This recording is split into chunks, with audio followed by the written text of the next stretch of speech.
শিক্ষার্থীরা, আমি রিনা দত্ত, সহশিক্ষক, দিনাজপুর সরকারি বালিকা উচ্চ বিদ্যালয়। কি শিক্ষার্থীরা, মনে আছে তো আজ আমরা কি জন্য এখানে উপস্থিত হয়েছি? আচ্ছা, তোমাদেরকে দেখিয়ে দিই। দেখো দেখি, কি সবাই খেয়াল করেছো? এখন তো বুঝতেই পারছো যে আমরা আজ এখানে কি জন্য উপস্থিত হয়েছি। অবশ্যই অনলাইন ক্লাসের জন্য, এবং তোমাদেরকে সবাই যে অনলাইন ক্লাসে অংশগ্রহণ করছো এই জন্য স্বাগতম। আজকে আমরা পড়ব হিন্দু ধর্ম নৈতিক শিক্ষা প্রথম অধ্যায়ে দ্বিতীয় পরিচ্ছেদ। ঠিক হলো কি? প্রথম অধ্যায়ের দ্বিতীয় পরিচ্ছেদ আমরা শেষ করে ফেলেছি। এখন তাহলে আমরা কি করব? আমরা আজকে পড়ব দ্বিতীয় অধ্যায়ে প্রথম পরিচ্ছেদ। কি এইবার ঠিক হলো? আজকে আমরা তাহলে কি পড়তে যাচ্ছি? আজকে আমরা পড়তে যাচ্ছি হিন্দু ধর্মের বিশ্বাস, উৎপত্তি এবং ক্রমবিকাশ। হিন্দু ধর্মের বিশ্বাস, উৎপত্তি এবং ক্রমবিকাশ। আর প্রথম পরিচ্ছেদ হিসাবে আজকে আমরা পড়ব হিন্দু ধর্মের বিশ্বাস। তোমরা খাতায় লিখে নাও, হিন্দু ধর্মের বিশ্বাস। বিশ্বাস শব্দটা কিন্তু অত্যন্ত ব্যাপক, এবং এর জন্য আমাদেরকে কি করতে হয়? অনেক ধ্যান ধারণা, আচার অনুষ্ঠান, এগুলো সব কিছু মেনে চলতে হয়।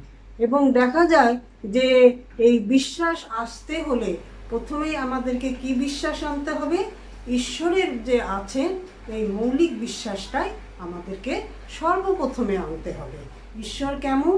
ঈশ্বর এক, অদ্বিতীয়, আবার কখনো নিরাকার, আবার প্রয়োজনে সাকার।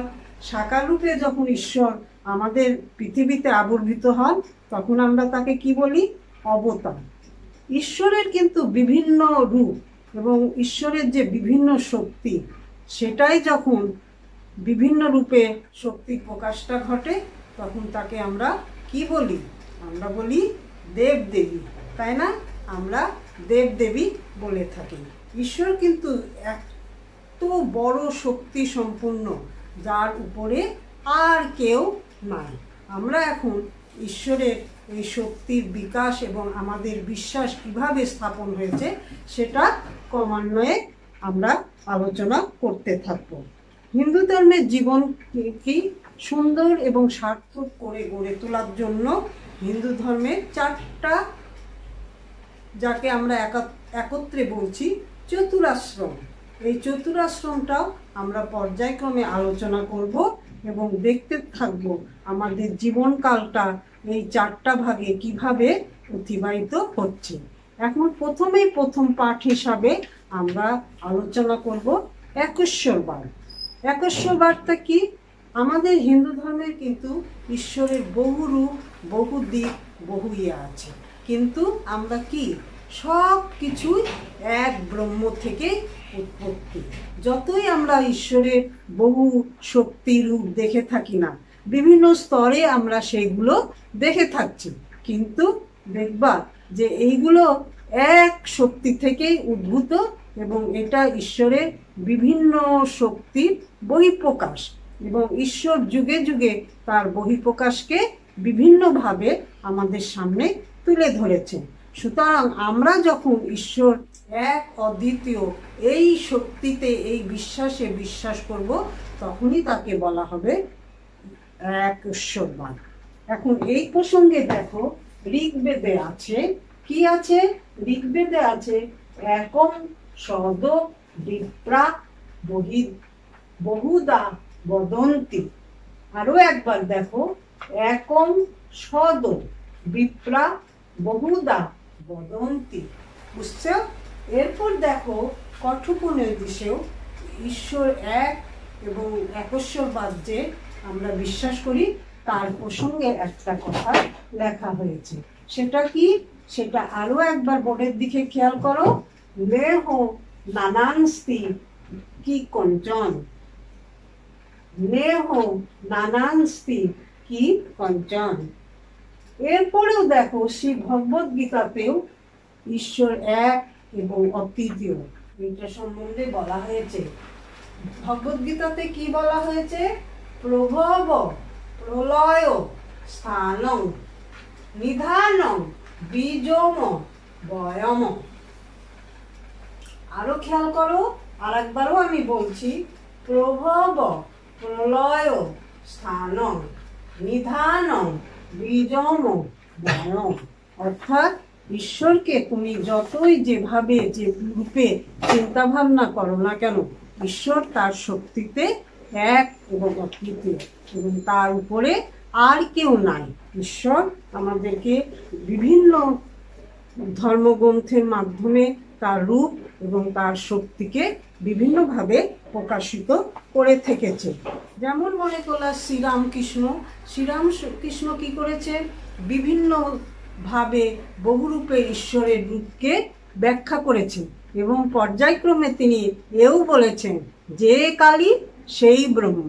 অর্থাৎ ব্রহ্ম এবং কালীর মধ্যে কোনো ভেদ নাই। কি বুঝলে এবার? যে ঈশ্বর এক ও অদ্বিতীয়। তাই আমরা হিন্দু ধর্মাবলম্বীরা সবাই ঈশ্বরকে এক বাক্যে বলি একশ্বরবাদ। ঠিক আছে? এইবার আমরা পড়ব দ্বিতীয় পাঠ, কি? অবতারবাদ। অবতার শব্দের অর্থ কি বুঝতে পারছো? অবতার শব্দের অর্থ হচ্ছে অবতরণ থেকে অবতার এসেছে। অবতরণ মানে উপর থেকে নিচে নেমে আসা। উপর থেকে নিচে যখন নেমে আসে তখন তাকে বলা হয় অবতরণ করা বা নিচে নেমে আসা। এখন দেখা যাক অবতারবাদটা কেমন। অবতারবাদও ঈশ্বরের বিভিন্ন সময়ে বিভিন্ন শক্তির বহিঃপ্রকাশ মাত্র। ঈশ্বর কি করেন? ঈশ্বর তার অপূর্ব শক্তি ক্ষমতা দ্বারা তার সৌন্দর্য লালিত করে তার লীলাকে বিভিন্নভাবে বিভিন্ন যুগে বিভিন্ন রূপে প্রকাশ করে থাকে। এই রূপ প্রকাশ করতে যে দেখা যায় কি কখনো ঈশ্বরের সৃষ্টি জীবের মধ্যে নানা রকম অকল্যাণ এবং নানা রকম দুষ্কর্মর সাথে তারা জড়িত হয়ে পড়ে। তখন দেখা যায় ধর্মের চাইতে যদি অধর্মর ভাগ বেশি হয়, ধর্মের চাইতে যেখানে অধর্মের ভাব বেশি থাকবে সেখানে কি হবে? অবশ্যই শান্তি শৃঙ্খলা কমে আসবে। যখনই পৃথিবীতে শান্তি শৃঙ্খলাতে বিঘ্ন ঘটবে তখন কি হবে? অনেক দুষ্কর্ম, দুষ্পাপ, দুশ্চরিত্র এইগুলো দ্বারা প্রভাবিত হবে এবং সেখানে দেখা যাবে দুর্জনরা অনেক তাদের শক্তি ক্ষমতা দেখাচ্ছে আর সাধু ব্যক্তিরা কষ্ট পাচ্ছে। কিন্তু কথায় আছে কি বলতো, যে দুর্জনের 10 দিন সাধুর একদিন। তাই এই সাধুর একদিনকে প্রতিষ্ঠিত করার জন্য ঈশ্বর কি করেন? অবতার রূপে পৃথিবীতে নেমে আসেন এবং দুষ্কারীদেরকে শাস্তি প্রদান করেন এবং যারা শান্তিপ্রিয় ভালো কাজের সাথে সংযুক্ত তাদের হৃদয়ে শান্তি প্রতিষ্ঠিত করেন। এইভাবে আমাদের কি হয়েছে? দ্বাপর যুগে কে অবতার রূপে এসেছিলেন? শ্রীকৃষ্ণ।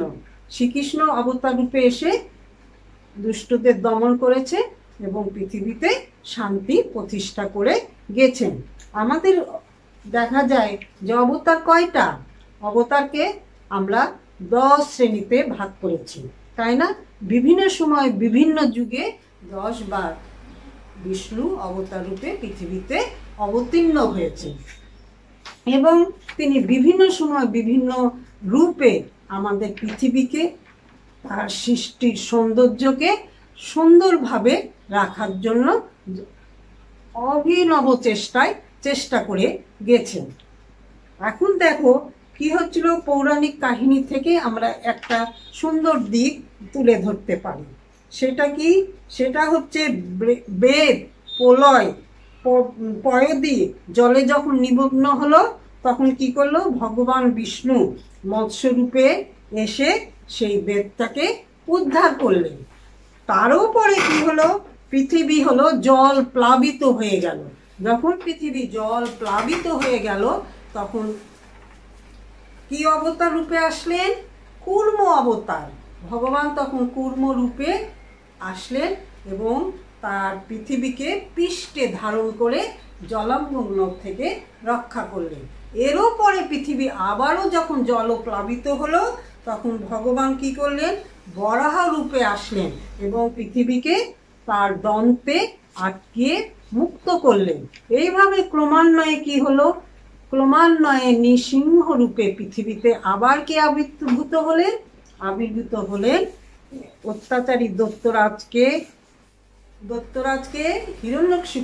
হিরণ্যকশিপুকে বধ করলেন এবং পৃথিবীতে শান্তি আনার জন্য প্রহ্লাদকে তার হাত থেকে রক্ষা করলেন।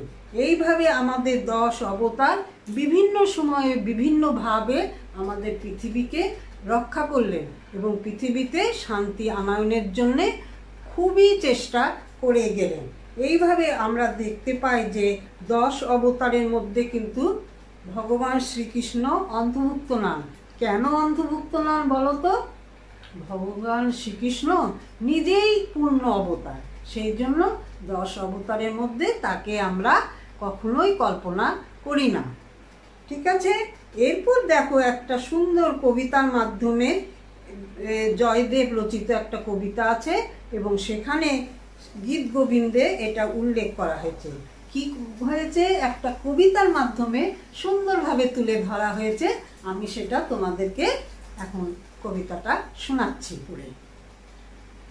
বেদকে তুমি করেছো উদ্ধার, বহন করেছো পৃথিবীর ভার, দশন শিকড়ে ধারণ করেছো মেদিনী, দৈত্যের অত্যাচার থেকে করেছো তাকে মুক্ত, চূর্ণ করেছো ছলে বলির দর্প, মুক্ত করেছো ধরণীকে ক্ষত্রিয়ের অত্যাচার থেকে, জয় করেছো দুর্জয় দশাননকে, শ্যামল করেছো মেদিনীকে হলো কর্ষণ করে, মুক্ত অন্তরে বিলিয়েছো করুণা, তুমি আবার আসবে শ্বেত নিধন কল্পে, দশমূর্তিধারী হে কৃষ্ণ তোমাকে প্রণাম।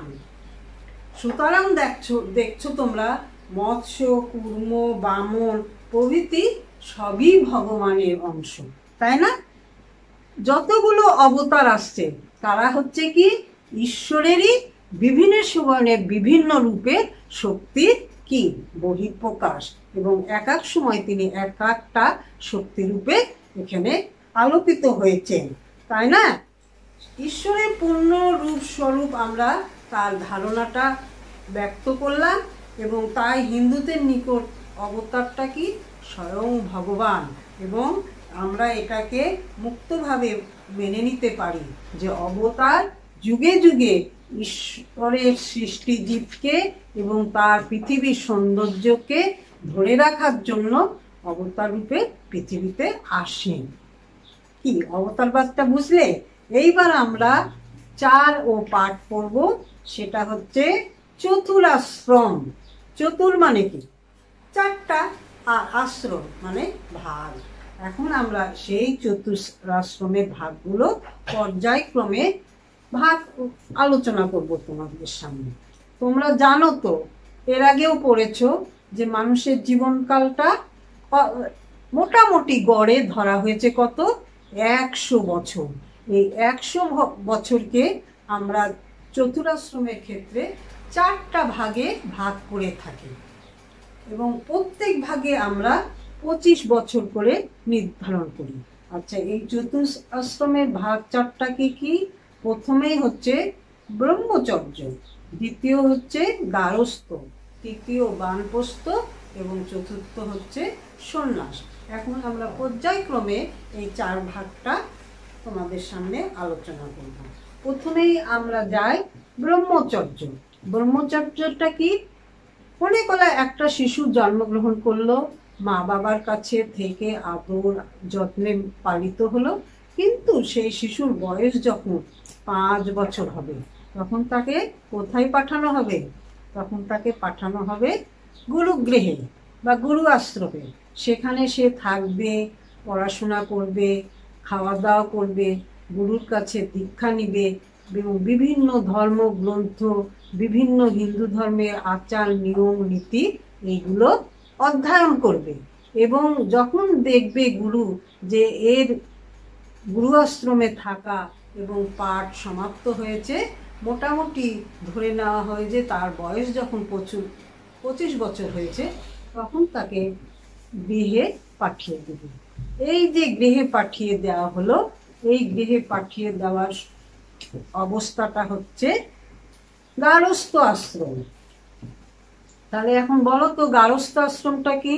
গারস্থ অর্থাৎ গৃহে বসবাস করে, গৃহের মা বাবা, তারপরে দাদু দিদু, কাকা কাকুরা এদের সাথে এবং আত্মীয় স্বজনের সাথে মিলেমিশে বাস করবে।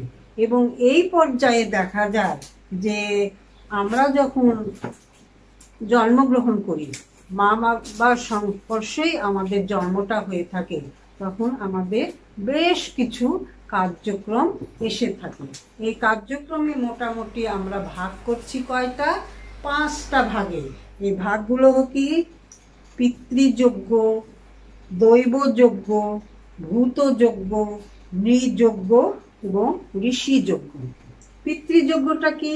পিতৃযজ্ঞ হচ্ছে তুমি যখন সংসারে লালিত পালিত হচ্ছ, তোমার মা বাবা তোমাকে কি করছে? আদর আয়েস দিয়ে খাইয়ে দাইয়ে মানুষ করছে, তখন স্বাভাবিকভাবে তোমার কি থাকে? মা বাবার প্রতি একটা দায় দায়িত্ব বা কর্তব্য এসে যায়। এটাকেই বলা হচ্ছে পিতৃযজ্ঞ। তারপরে তুমি কি করছো? তুমি তোমার মা বাবা তোমাকে বিয়ে খাওয়া দিচ্ছে, ঘর সংসার পেতে দিচ্ছে, তোমার সন্তান সন্ততি হচ্ছে, এই সময় তোমারও কিন্তু আরো কিছু কাজ এসে যায়। সন্তান লালন পালন, স্ত্রী ভরণ পোষণ, এইগুলো হচ্ছে দৈবযজ্ঞ। তারপরে কি হচ্ছে? তোমার কি হবে? তোমাকে এই দৈবযজ্ঞটা পালন করতে এসে তোমাকে প্রকৃতি প্রদত্ত কিছু বস্তু ভোগ এবং তাদের সৌন্দর্য লালিত এইগুলা করতে হবে। তারপরে কি আসছে? ভূতযজ্ঞ। ভূতযজ্ঞ হচ্ছে আমরা যে আহার করি, আহারের পরে কিছু না অবশিষ্ট থাকে না, এইগুলো আমরা কি করব? আমরা কি করব? পশু পাখি এগুলোর মধ্যে বিলিয়ে দিব। এটা হচ্ছে ভূতযজ্ঞ। তারপরে মনে করলাম আমাদের সংসারে থাকতে হলে কি করতে হবে? আমাদের সংসারে থাকতে হলে অতিথি আপ্যায়ন করতে হবে। এই অতিথি যে আমি আপ্যায়ন করছি, এটাকে বলা হচ্ছে নৃযজ্ঞ। তারপরে সব শেষে আসছে ঋষিযজ্ঞ। আমাকে কি হয়েছে? গুরু আশ্রমে থাকতে সময় আমাকে বেশ কিছু পুস্তক অধ্যয়ন করতে হয়েছে, জ্ঞান অর্জন করতে হয়েছে। এই জ্ঞান অর্জনকে যখন আমি বাস্তবে প্রয়োগ করতে শিখব, সেটাকেই বলা হবে ঋষিযজ্ঞ। এবার বুঝতে পারলে 5টা যজ্ঞ এবার কিভাবে আমরা পালন করে আসছি সংসারে। এখন আমাদের এই সব কার্যক্রম করতে করতে এসে আমাদের কিন্তু বয়স যখন 50 বছর হবে, তখন আর কিন্তু আমাদের সংসারে থাকা যাবে না। আমাদেরকে কি করতে হবে? সংসার থেকে আমাদেরকে বাইরে যেতে হবে। এই সময় কিন্তু সংসার থেকে যখন আমরা গৃহ থেকে বনে যাব, তখন অবশ্যই আমার সাথে বা স্বামী স্ত্রী একসাথে যেতে পারবে, কিন্তু সেখানে শর্ত থাকে যে তাদের কোনো ভোগ বাসনা বা কোনো বিলাসিতা থাকবে না। তারা সাধারণ বেশে, সাধারণ পোশাকে, সামান্য মাত্র আহার বিলাস করে তাদেরকে জীবন অতিবাহিত করতে হবে। এইভাবে জীবন অতিবাহিত করতে করতে যখন তাদের বয়স 75 বছর হবে, তখন তাদের কোন আশ্রম গ্রহণ করতে হবে? তখন তাদের সন্ন্যাস অর্থাৎ স্বামী স্ত্রী দুইজন একসাথে নয়, দুইজন দুইভাবে ঈশ্বরের সাধনায় নিজেদেরকে মনোনিবেশ করবে। এবং এটা গৃহে নয়, গৃহের বাইরে যাবে, ক্ষণিক মাত্র হয়তো ধর্ম দেব দেবীর মন্দিরে এগুলো আশ্রয় নিতে পারে, সেখানে কীর্তন গান আশ্রম এগুলো করতে পারে, কিন্তু একভাবে যে ধর্মানুষ্ঠান কোনো প্রতিষ্ঠানে বাস করবে তা কিন্তু হবে না। তারা কি করবে, একবার মাত্র আহার গ্রহণ করবে, সেটা কি দুপুরবেলায়। দুপুরবেলায় একবার আহার গ্রহণ করবে এবং সেই আহারটা কি হবে, সেই আহারটা হবে লোকালয় থেকে সংগ্রহ করতে হবে। আর রাত্রে কিংবা সকালে যদি তাদের খাওয়ার কোনো বাসনা জাগে, ফলমূল কিংবা দুধটা খেতে পারবে। আর বাদবাকি সময় তারা ঈশ্বর আরাধনায় নিমজ্জিত থাকবে। এই হচ্ছে আমাদের 4টা আশ্রমের কথা। এখন দেখো ভগবদ গীতায় এই আশ্রম চতুরাশ্রম সম্পর্কে যে কথাটা বলা হয়েছে একটা শ্লোকের মাধ্যমে তা আমরা দেখি। অনাশ্রিত কর্ম ফলং কার্যং কর্ম করোচি চ সন্ন্যাসী চ যোগী চ ন নিরগ্নি চক্রিয়। আরো একবার দেখো যে শ্রী ভগবদ গীতায় এই 4টা বা আশ্রম সম্বন্ধে কি বলা হয়েছে। বলা হয়েছে অনাশ্রিত কর্মফলং কার্যং কর্ম করোচি সন্ন্যাসী চ যোগী চ ন নিরগ্নি চক্রিয়। অর্থাৎ আমাদের কি করতে হবে, কর্মফলের বাসনা কখনোই মনের মধ্যে রাখা যাবে না। তিনি সন্ন্যাসী, যিনি সমস্ত আকাঙ্ক্ষা বাসনা ত্যাগ করে নিষ্ক্রিয়ভাবে কর্ম করে যাবেন ঈশ্বরের সাধনায়, তাকেই বলা হবে সন্ন্যাসী। কিন্তু আমাদের বর্তমান যুগে কি হয়েছে, বর্তমান যুগে কিন্তু 2টা আশ্রম নাই বললেই চলে। যেমন মনে করলাম ব্রহ্মচর্য এবং বানপ্রস্থ। ব্রহ্মচর্যটা কি, এখন আমাদেরকে ব্রহ্মচর্য অর্থাৎ ছাত্র জীবনটা গৃহে থেকেই পড়াশোনার ব্যবস্থা করা হয়েছে। আর বানপ্রস্থটা এখন আর নাই। কি জন্যে, মানুষের যখন 50 বছর পার হয় তখন যে বিভিন্ন বনে যে বাস করবে সে পরিস্থিতি থাকে না, তখন নানা রোগ ব্যাধি এইরকম নানান কিছু এসে হাজির হয়।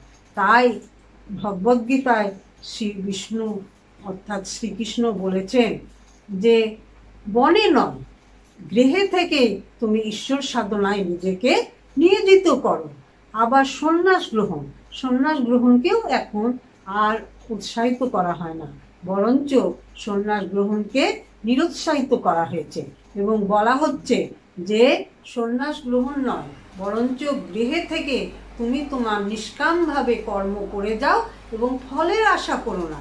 তুমি সমস্ত কার্যটা সুন্দর সুবিন্দুভাবে করে যাও, ঈশ্বর তোমার মনোবাসনা পূর্ণ করবে। এবং এইভাবে যদি আমরা পর্যায়ক্রমে ঈশ্বরের সাধনায় নিজেকে নিয়োজিত করতে পারি তাহলে অবশ্যই আমাদের মুক্তি লাভ হবে।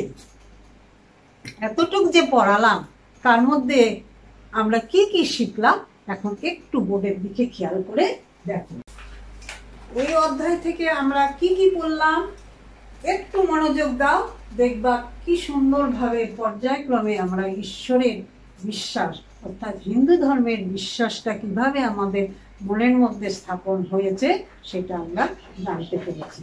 1 নম্বর, প্রথমেই দেখো ধর্মে বিশ্বাস কি। ধর্মের বিশ্বাস কি অর্থাৎ ধর্মের মধ্যে বিশ্বাসটা আমাদের মানুষের মধ্যে কিভাবে জাগ্রত হয়েছে সেটা আমরা জানতে পেরেছি। দ্বিতীয়ত, একশ্বরবাদের ধারণা। একশ্বরবাদটা কি, এটা বলতে আমরা কি বুঝি, এটা কিভাবে এসেছে সেটা আমরা জানতে পেরেছি। তৃতীয় দেখো অবতারবাদের ধারণা। অবতারবাদের ধারণাটা কেমন ভাবে কিভাবে প্রতিষ্ঠিত হয়েছে, ঈশ্বর কেমন ভাবে আমাদের যুগে যুগে দুষ্টের দমন এবং শিষ্টের পালন করেছে এবং আমাদেরকে বিভিন্ন বিপদ আপদ থেকে মুক্ত করেছে, সেটা আমরা অবতারবাদের ধারণা থেকে জানতে পেরেছি। এরপর দেখো দেবদেবী ও ঈশ্বরের সাকার ও নিরাকার রূপের ধারণা। ঈশ্বর আমরা জানি নিরাকার, তাই না? ঈশ্বর নিরাকার, কিন্তু ঈশ্বর কখনো কখনো কি করে, সাকার রূপে ধারণ করেন। যখন ঈশ্বর নিরাকার রূপ থেকে সাকার রূপে ধারণ করে এবং তার শক্তির বহিঃপ্রকাশ ঘটায়, তখন তাকে আমরা কি বলবো? আমরা বলবো দেবদেবী। এই ধারণাটা আমরা এই অধ্যায় থেকে জানতে পেরেছি। তারপরে দেখো চতুরাশ্রমের ধারণা। আমরা চতুরাশ্রম যে চারটি, সেই চারটি ধারণা, চারটি ভাগ পর্যায়ক্রমে আমরা আলোচনা করেছি। কি বুঝতে পারলে যে আমাদের এই চারগুলো কিভাবে কি সুন্দরভাবে পর্যায়ক্রমে ভাগে ভাগে আসছে এবং আমরা কিভাবে ঈশ্বরকে বিশ্বাস করছি এবং ঈশ্বর আমাদের মধ্যে কিভাবে স্থাপিত হচ্ছে, আমাদের মনের মধ্যে কিভাবে বিশ্বাস জন্মেছে এবং কি কি আচার নিয়ম পালন করলে ঈশ্বরের প্রতি ভক্তি বিশ্বাস আসে, সেটা আমরা এই অধ্যায় থেকে সুন্দরভাবে জানতে পেরেছি। আশা করি তোমরা এই অধ্যায়টা বুঝতে পেরেছো। আর যদি কারো সমস্যা হয়ে থাকে অবশ্যই কমেন্ট করে জানাবে। এখন তোমাদেরকে আমি বাড়ির কাজ দিয়ে দিচ্ছি। খাতা কলম বের করো। খাতা কলম বের করলে বাড়ির কাজটা পরিপূর্ণভাবে তোমরা বুঝতে পারবে। নাও, রেডি হয়েছো? লেখো। প্রথমেই লেখো, সন্ন্যাস শব্দের অর্থ কি? সন্ন্যাস শব্দের অর্থ কি? সন্ন্যাস শব্দের অর্থ কি? হয়েছে? খ, একেশ্বরবাদ বলতে কি বুঝো? একেশ্বরবাদ বলতে কি বুঝো? হয়েছে? এইবার একটু জটিলে যাচ্ছি, গ নম্বর। আচ্ছা, এইবার প্রশ্নটা বুঝবে এবং বুঝে তার ধরন অনুযায়ী তুমি উত্তর লেখার চেষ্টা করবে। লিখেছি আমি প্রশ্নে, মনে করো তুমি একজন ছাত্র। অবশ্যই তুমি একজন ছাত্র। তুমি চতুরাশ্রমের কোন স্তরে অবস্থান করছো? আমাদের তো চতুরাশ্রমের চারটা দিক আছে। এখন তোমাকে বলছি যে তুমি চতুরাশ্রমের কোন স্তরে অবস্থান করছো? অবশ্যই তুমি ব্রহ্মচর্য স্তরে অবস্থান করছো। তুমি কি প্রকৃতপক্ষে সেই স্তরে আছো? তুমি কি প্রকৃতপক্ষে সেই স্তরে আছো? এই কথাটার মানে বুঝতে পারছো? তার মানে তুমি বাড়িতে থেকে পড়াশোনা করছো না গুরু গৃহেশ থেকে পড়াশোনা করছো? বুঝলে? থাকলে কিংবা না থাকলে, মানে তুমি বাড়িতে থেকে পড়াশোনা করছো না গুরু আশ্রমে থেকে পড়াশোনা করছো, সেই কেন না থাকলে কিংবা না থাকলে কেন নাই যুক্তি দেখাও। আমি আরো একবার প্রশ্নটা বুঝিয়ে বলে দিচ্ছি। তুমি একজন ছাত্র। তুমি চতুরাশ্রমের কোন স্তরে অবস্থান করছো? তুমি কি প্রকৃতপক্ষে সেই স্তরে আছো? থাকলে কিংবা না থাকলে কেন নাই যুক্তি দেখাও। তার মানে আমি বলতে চাচ্ছি যে আমরা এখন কি, আমরা কিন্তু এখন আর গুরুগৃহে যেয়ে পড়াশোনা করি না। আমরা কি করি, বাড়িতে থেকে স্কুল, মানে বিভিন্ন শিক্ষা প্রতিষ্ঠান, কোচিং প্রতিষ্ঠান ইত্যাদি ইত্যাদি পড়াশোনা করি, তাই তো? এখন তাহলে তুমি কি লিখবে যে চতুর্থ আমি যদিও ব্রহ্মচর্য পর্যায়ে রয়েছি কিন্তু আমি বাড়িতে থেকে পড়াশোনা করি, আমি একজন ছাত্র। তুমি কি প্রকৃতপক্ষে সেই স্তরে আছো? তুমি অবশ্যই নাই, তো আমিও জানছি। তো তুমি লিখবে যে না, আমি ব্রহ্মচর্যের ওই স্তরে নয়, কিন্তু আমি বাড়িতে থেকে ব্রহ্মচর্য পালন করছি। যদি না থাকো তুমি লিখবা না, আমি নাই। কেন নাই সেটা তুমি যুক্তি দিয়ে দেখো। ঠিক আছে, বুঝেছো? এরপর দেখো ঘ, গার্হস্থ্য কলিযুগের উত্তম আশ্রম। গার্হস্থ্য আশ্রম কলিযুগের উত্তম আশ্রম। তোমার উত্তরের প্রেক্ষিতে যুক্তি প্রদর্শন করো। তোমার উত্তরের প্রেক্ষিতে যুক্তি প্রদর্শন করো। এবার আরেকবার আমি প্রশ্নগুলো বলে দিই, তোমরা একটু মিলিয়ে দেখে নাও। সন্ন্যাস শব্দের অর্থ কি? খ, একেশ্বরবাদ বলতে কি বুঝো? গ, তুমি একজন ছাত্র। তুমি চতুরাশ্রমের কোন স্তরে অবস্থান করছো? তুমি কি প্রকৃতপক্ষে সেই স্তরে আছো? থাকলে কিংবা না থাকলে কেন নাই যুক্তি দেখাও। গার্হস্থ্য কলিযুগের উত্তম আশ্রম। তোমার উত্তরের প্রেক্ষিতে যুক্তি প্রদর্শন করো। এইবার আমি কি দিব? এইবার আমি তোমাদেরকে পড়ার থেকে টানে বাড়ির পড়া দিব। বাড়ির পড়া কি? বাড়ির পড়া হবে দ্বিতীয় অধ্যায়ের প্রথম পরিচ্ছেদেরই যোগের ধারণা। দ্বিতীয় অধ্যায় প্রথম পরিচ্ছেদ যোগের ধারণা। আজ তবে এখানে কি? আজকে তবে এখানে ইতি। আমাদের পড়া শেষ। ভালো থাকো, শান্তিতে থাকো, সুখে থাকো।